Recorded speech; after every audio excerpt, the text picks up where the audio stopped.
until Herb Gooley jumped out of his third-floor dormitory window and flew away, he was just an ordinary guy. Oh, but I'm getting ahead of my story.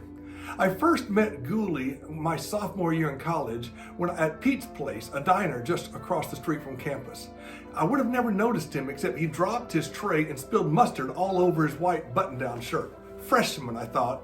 Oh, Gooley made a great entrance on campus. He quickly earned the reputation of being the campus klutz and always tripping over himself.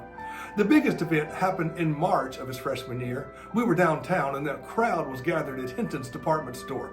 No one knew what happened until they realized a car had driven straight through the plate glass windows, and Gooley climbs out of his car and the students shout, "Gooley strikes again." Well, perhaps it was losing his driving privileges that got him interested in flying. At any rate, Gooley comes back from summer vacation knowing how to fly. Not fly an airplane, mind you, he could actually fly. His roommate Jerry told us about it the next day. It seems they were studying late one night and Gooley says, "I'm going to Pete's Place to get a malt." And Jerry says, "It's 3 minutes till 12 and Pete's closes at midnight." Well, Gooley says, "No problem, I'll fly down." He promptly walks over to the window, steps right out of the third-floor window, and flies away. Now, Jerry panics. He runs down the stairs screaming for help.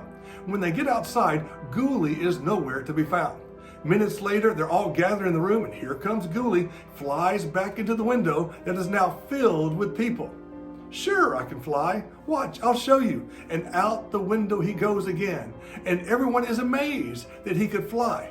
Now people can fly planes, but people just can't fly. And if anyone could fly, it certainly would not be Herb Gooley. Why, he couldn't even walk.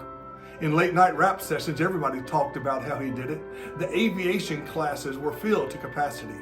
The library books ran out on flying. The administration brought in an expert in aviation and flying. The lecture hall was filled as he tried to explain the dynamics of flying. Only problem was, he couldn't fly. He talked all about flying, but he couldn't fly. You know, I've often wondered why Herb Gooley didn't tell us his secret. He had to know we were interested, but we never asked, and he never told. I don't know whatever came of Herb Gooley. I sure wish he would have talked to me.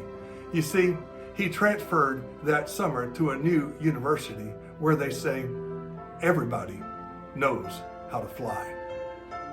Friends, as Christians, you know how to fly. And there are people you see every day who desperately want what you have. Oh, they won't ask you. They're much too proud for that. But when you leave their presence, they often wonder why you didn't tell them. Friends, we've got the good news of the gospel that tells us how to fly. Would you tell somebody today how to fly? Wouldn't it be great if everyone knew how to fly? And that, my friends, is an encouraging word.